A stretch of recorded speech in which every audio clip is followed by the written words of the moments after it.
Kelly is a nationally recognized expert on cybersecurity, privacy, identity theft, fraud, and personal finance. A highly sought-after speaker who has distinguished himself as a fierce consumer advocate for the past 40 years. Adam Levin is the chairman and founder of CyberScout and co-founder of Credit.com. He is the author of the critically acclaimed book Swiped and the former director of the New Jersey Division of Consumer Affairs. His mission is to educate consumers, businesses, law enforcement officials, and lawmakers on identity management, protection, privacy, credit, and election security issues. He has appeared on the Today Show, Good Morning America, CBS, CNBC, and more. He's also a regular commentator for the New York Times, Associated Press, Wall Street Journal, and USA Today. Meet the leaders shaping the new era of credit. This is the VantageScore podcast. Today, we talk to Adam Levin, founder of CyberScout and Credit.com. Part 2. Now, unfortunately, we're at now what we call cyber peak, which is where the hackers and scammers have become so good at creating these fake sites that even some of the people involved with the institutions that these sites have cloned can't even tell that it's a fake site. Well, so you have to look at the URL. You know, in the old days, you'd say, okay, well, as long as it has HTTPS and a lock, that means it's the real site, and that's fine. But we've seen that hackers have been able to actually get fake security certificates or short-term certificates where they're using HTTPS and a lock, except it's a clone site. So, you know, we're up against a formidable enemy. I mean, they are weaponized. They are aggressive, they are sophisticated, they are creative, they are persistent. I would say when it comes to offensive cybersecurity operations, that's where we're actually hacking others. We're really good at that. We are the best of the best. In terms of our defensive cybersecurity posture, we have a long way to go. In fact, there are very few countries, Israel being one of those countries, that actually is renowned for their both offensive and defensive capabilities. But in this country for too long, you've had too many businesses and people think, that's never going to happen to me. And I try to say to people, you know, when you look in the mirror, you see you. But when a hacker's looking at you, they see Kim Kardashian because you got what they want. You have data, you have financial information, you have connections, or you're the tributary to a larger river, which means it's really not you. It could be your spouse. It could be your parent. It could be the people you work for. It could be the nonprofit organization that you're affiliated with, and they want to use you as the conduit to get into that. And the perfect example, the iconic example of that is Target. Target wasn't hacked directly. An HVAC subcontractor that ran the chilling units for Target that needed access to their systems in order to make these devices work more efficiently, they were hacked. And that pathway into Target is what the hackers used. So many people are social engineered into making a mistake, clicking on the wrong link. This whole concept of fear of missing out is that the fear of missing out, you know, the old curiosity killed the cat. Well, fear of missing out can make you a hacking or identity theft victim. Misinformation, disinformation, deepfakes.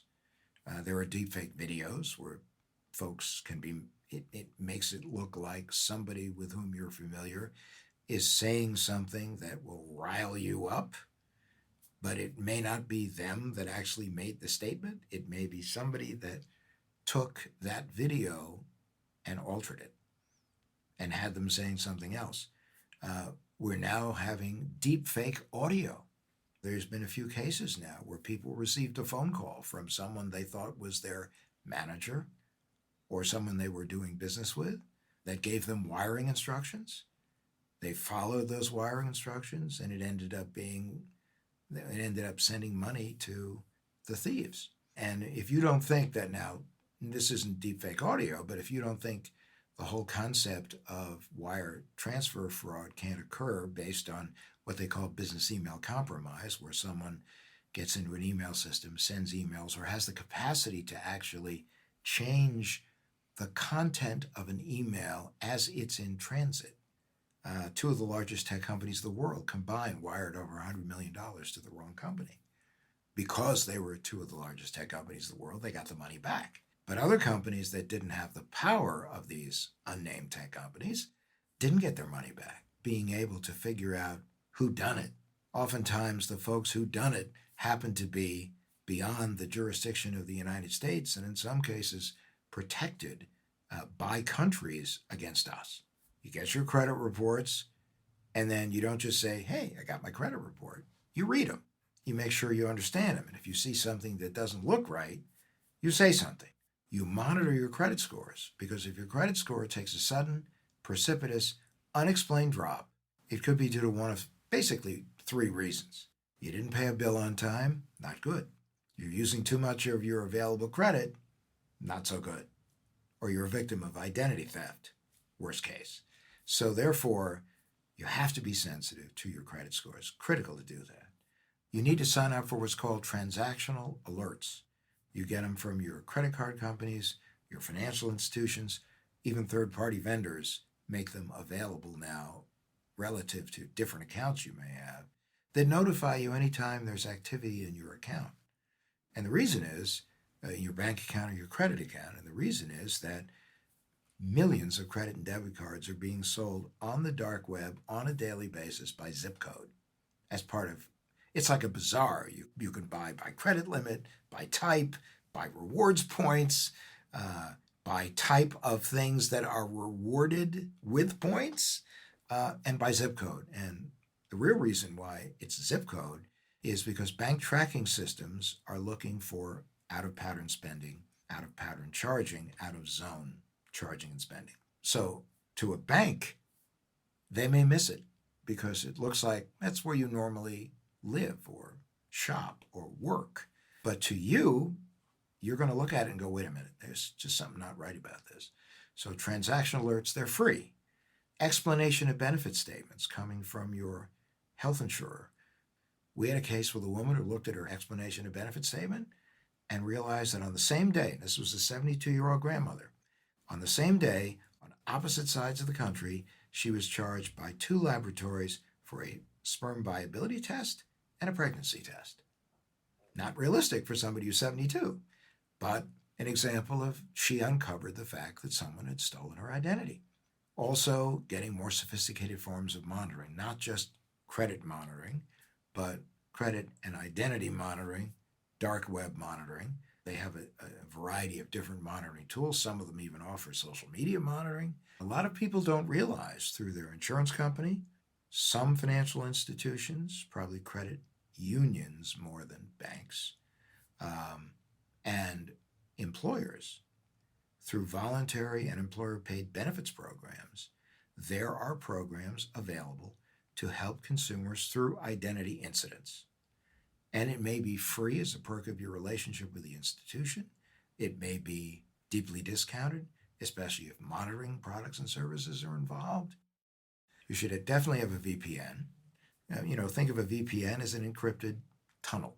That still doesn't mean you're 1,000% secure, because if someone found a way through malware, through clicking on a link, to put something on your mobile device, the fact that you may be using an encrypted tunnel may not be helping you. It may be helping in transit, but it's not going to help you when it lands. So that's why mobile cyber hygiene is absolutely critical. VPNs also make it difficult for someone to figure out who you are and where you're operating from. But there are some people that also have put warning flags out saying, just remember, the VPN folks are collecting data. Now, the overwhelming majority of them say that under no circumstances would they sell your data. And of course, now under the California Consumer Protection Act, it's going to make it even harder and harder for them to do it without notifying you. But, we've seen instances with companies that say, we will never sell your data, but then the company goes bankrupt. And what's the first thing that's up for sale in the bankruptcy sale? The data. So that's why people always have to be very mindful of what's out there, what they provide. Just like, everyone says your social security number is the skeleton key to your life. It is. However, think about the fact, and it's impossible to change it, right? But also think about the fact that more people actually have cell phone numbers that are out there. And what's the universal identifier? What's the first thing anyone asks you? What's your cell phone number? Right? So as a result, your cell phone number is, in a certain respect, becoming the equivalent of your social security number. And in most cases, so is your email. Because how many people really change their email address? You hardly do. And now think about the fact, how many people use their email address as their user ID on websites? So now if you use that on a significant number of websites, and many of them basically say you have to. I know financial institutions now take the position, no, if you want to change your user ID, you can. And other sites are kind of getting with that. But then make sure your user ID isn't something that identifies you anyway. So be careful on that. And then if you combine that with a password that you tend to use all over the place, you're a sitting duck. If you want to really think about the environment we're living in, there are two constants that we now have to understand, and this is why we are all vulnerable, is that breaches have become the third certainty in life behind death and taxes, and that cyber war has replaced the Cold War, and that people discount the ramifications of cyber war. Cyber war can be deadly. Cyber war can bring down a country. We've seen it with certain Eastern European countries that were literally knocked offline by Russia, as an example. We've seen situations where power grids can go down. And as a result of that, lights don't go on, water doesn't run, you go to your ATM machine and no money comes out because everything is dead. So we have to take it really seriously. I mean, can someone shut down our entire power grid in one shot? Probably not. But when you think about the fact that we are all under assault, and now we have a number of hostile powers, and one in particular that's really hostile to us of late, we have to take this seriously. We have to do all the things we can to follow the 3Ms, as well as the fact that, for example, someone asked me recently, what would be your financial emergency kit? I mean, if everything went down, what would you do? And the issue is there's two aspects of this. One is the digital aspect. One is the physical aspect.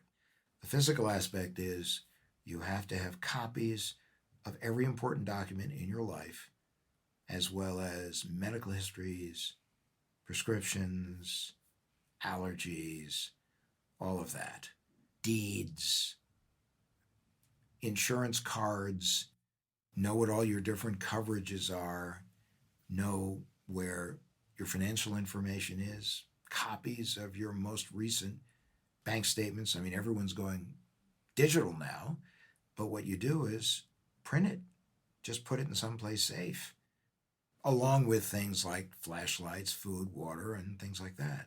On the digital side, scan and download images of all of your identification information and all the things that we just talked about, driver's license, social security card, which you should never carry with you, along with specific identifying documents.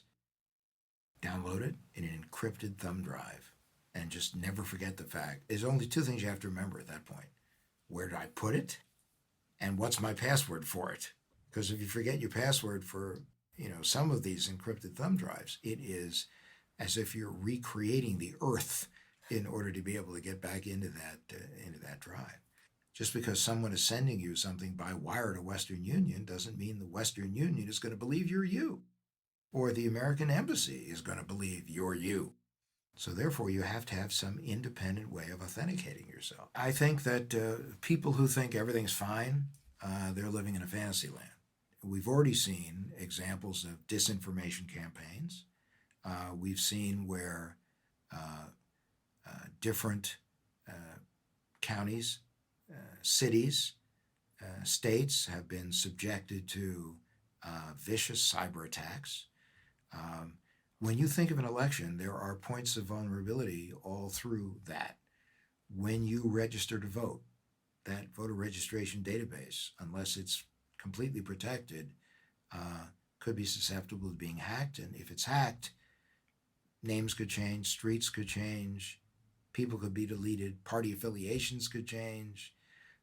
As a result of what's on that registration list, notification of where you go vote could go to the wrong place. When you show up to vote, if they're using an e-poll books, which is the equivalent of the electronic voter registration book that so many jurisdictions have been using for years, but the electronic version of that, what if that information isn't correct? What if there's a denial of service attack on that particular jurisdiction and the poll books, the servers go down and they're down for hours? That could impact turnout. Then when you vote, election machines are not completely 1000% hack proof. And it's been proven that a $30 component can be plugged into a USB port in the back of many different election machines and could impact the votes. When the votes are aggregated, oftentimes they go back to the manufacturer of the voting machine, where they are totaled and then they are forwarded on to state election officials. They claim it's a closed system. It's not necessarily a closed system in every case. We've seen where election machine companies have put backdoors in so they could do remote maintenance on some of their machines. We've seen statements going, oh, no voting machine is connected to the internet. And yet, in a recent study in 11 different states, they found voting machines in one precinct or another that had been running constantly on the internet for years. So you have that. When the results go to the Secretary of State's website for posting, if something happens to that website, if it goes down, if someone hacks into the website and possibly changes the results, ultimately it could get figured out, but it could take time. That's why now everyone's stressing two big things. One, voter hand-marked ballots that are paper, that are then scanned by an optical scanner, and then you have what's called risk-limiting audits after the election, which is a little too complicated to explain now, but it's all part of the process. So there are a variety of vulnerabilities. So as much as people would like to say we're good, there is not one human being, in all honesty, who has any grasp on reality, who can look you in the eye and say to an absolute certainty, we are safe in this particular issue. And remember one other thing. You don't need to hack a whole country. If you think about it now, elections are decided by battleground states. Anyone could attack a voter registration system or a voting machine or the way that votes are transmitted in any one of a variety of counties in these battleground states. And all you need is one or two counties where discrepancies are found and they find evidence of hacking where you could throw an election into doubt. The whole concept of democracy is not that the winner accepts the results. The winner is always happy to accept the results as long as they win. You need the loser and the supporters of the person who didn't win the election to accept those results.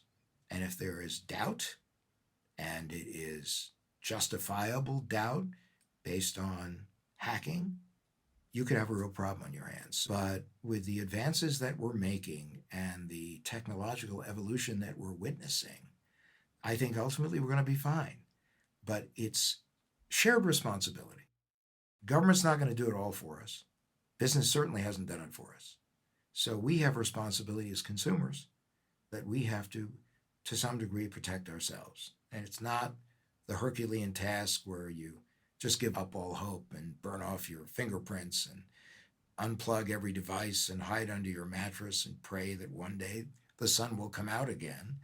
I think we're in a position that we will be able to take control of our lives, that the good guys are going to prevail, but understand the fact that the way you prevail is cooperation, collaboration, communication, education, people being alert, and people understanding the fact that in our lives, we have at least three portfolios. If you say the word portfolio, the Pavlovian response is investments. The truth of the matter is, though, we have a credit portfolio, we have an identity portfolio. Just as we would hope that someone would professionally manage our finances, although some of us are pretty good at it, we like to do it, We need to be the professional managers of our credit and our identity. If anything goes wrong in any one of the three, it could impact the others.